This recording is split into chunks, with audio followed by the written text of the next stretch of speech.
मुस्लिम league, Congress भांडणं इतक्या वरच्या दर्जाला गेली होती, की ते एकमेकांबरोबर बोलणंही बंद झालं होतं.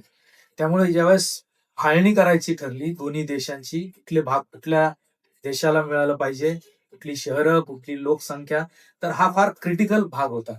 कारण काही कोटी लोक ह्या वेगवेगळ्या भागांमध्ये पाकिस्तान म्हणून जो आपण आज समजला जातो, तो तेवढा पाकिस्तान नव्हता.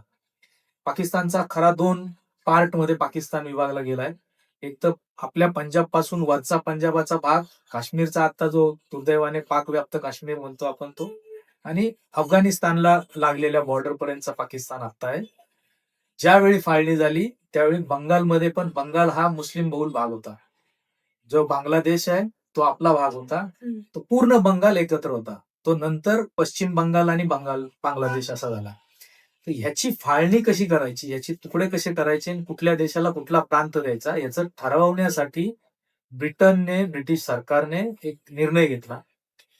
दोन्ही बाजू म्हणजे काँग्रेसची बाजू, भारतीय बाजू आणि पाकिस्तानची बाजू म्हणजे मुस्लिम लीगची आणि जिनांची बाजू, यांच्यात एक वाक्यताच येत नव्हती, की कोणी काय करायचं आणि कसं करायचं, वाटणी कशी करायची. सैन्य एक होतं, खजिना एक होता, प्रांत एक होता, उद्योग एकत्र होते. त्यामुळे ठरलं असं, की ब्रिटनमध्ये एक रॅडक्लिफ नावाचे लीगल म्हणजे वकील म्हणता येईल त्यांना, ते खूप निष्णात असे वकील होते.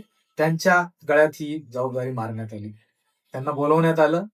ते जुलै महिन्यात भारतात दाखल झाले. काही 8 जुलै त्याची तारीख आहे. आणि त्यांना 15 ऑगस्टला आम्ही भारत, पाकिस्तान स्वतंत्र करणार आहोत. त्याच्या आधी तुम्ही आम्हाला याचा नकाशा द्या, असं सांगण्यात आलं. हा गृहस्थ कधी भारतात आला नव्हता. त्यांनी भारत पाहिला नव्हता. पाकिस्तानाची बॉर्डर पाहिली नव्हती. बंगालची बॉर्डर पाहिली नव्हती. त्यांनी काही केलं नाही.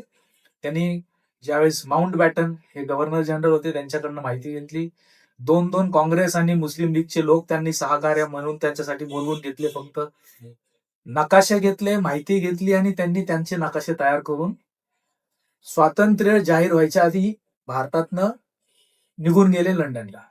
त्यांनी तो जे काही मॅप तयार केला होता, तो माउंट बॅटनला सोपवला. माउंट बॅटनला लक्षात आलं, की ह्या मॅपमुळं जे काय भारत-पाकिस्तान विभाजन होणार आहे, त्यातून भयानक परिस्थिती या देशात उद्भवणार आहे.